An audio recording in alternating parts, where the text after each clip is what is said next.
Hello all. Last వీడియోలో ఒక good news share చేసుకోవాలి అనుకుంటున్నాను అన్నాను కదా! ఈ వీడియోలో అయితే షేర్ చేసుకుంటాను. ఇది సాటర్డే సుబ్రహ్మణ్యేశ్వర స్వామి షష్ఠి రోజు తీసిన మినీ వ్లాగ్. ఈ రోజు నేను ఇంట్లో పూజ చేసేసుకొని స్వామివారికి పాయసం ప్రసాదంగా చేశాను. సో పూజ అయిపోయిన తర్వాత దగ్గరలో ఉన్న ముత్తుమారియమ్మ టెంపుల్ కి అయితే వెళ్ళాము. ఇక్కడ శ్రీవల్లి దేవసేన సమేత సుబ్రహ్మణ్యేశ్వర స్వామి కూడా ఉన్నారు.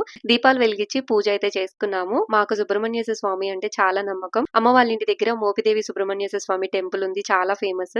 మా పిల్లలకి చెవులు కుట్టించడం, అన్నప్రసన్నలు అన్ని అక్కడే చేస్తూ ఉంటాం. అంత నమ్మకం మాకు. సో సుబ్రహ్మణ్యేశ్వర స్వామి షష్ఠి రోజు తీసిన మినీ వ్లాగ్ ద్వారా ఈ న్యూస్ అయితే షేర్ చేస్తున్నాను. నేను హోమ్ బేకర్ గా నా న్యూ జర్నీ స్టార్ట్ చేయాలి అనుకుంటున్నాను. ఫ్యూ మంత్స్ నుంచి ఈ హోమ్ బేకింగ్ మీద చాలా హార్డ్ వర్క్ చేశానండి. ఇప్పటికే చాలా కేక్స్ చేశాను. ఫ్రెండ్స్ అండ్ ఫ్యామిలీ కూడా చాలా మంచి రివ్యూస్ ఇచ్చారు. సో నా యూట్యూబ్ ఫ్యామిలీ అయినా మీకు కూడా ఈ విషయం షేర్ చేయాలి అనుకుని షేర్ చేస్తున్నాను. సో మీ అందరి లవ్ అండ్ సపోర్ట్ నాకైతే చాలా ఇంపార్టెంట్. మిగిలిన విషయాలు అప్కమింగ్ వీడియోస్ లో షేర్ చేస్తూ ఉంటాను. Please just give me your support and do follow for more detailed videos.